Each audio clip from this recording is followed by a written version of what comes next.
پوتک ترک داده به اسم دختر موادی.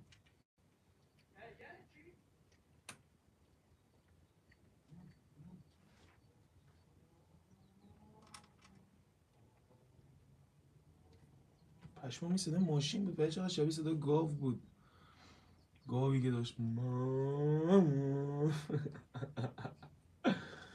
آره دیگه اینجوری شد اینجوری شد. 5 دقیقه اول ذره کسکلک کنیم، ذره حرف بزنیم با هم دیگه، آشتی کنیم، آشنا بشیم. رضا هستم، 10 ساله از استان مازندران.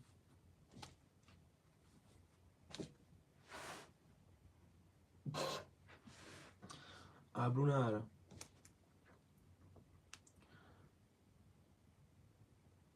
علیم ده آلاجدی آلاجی اسمشه، میگه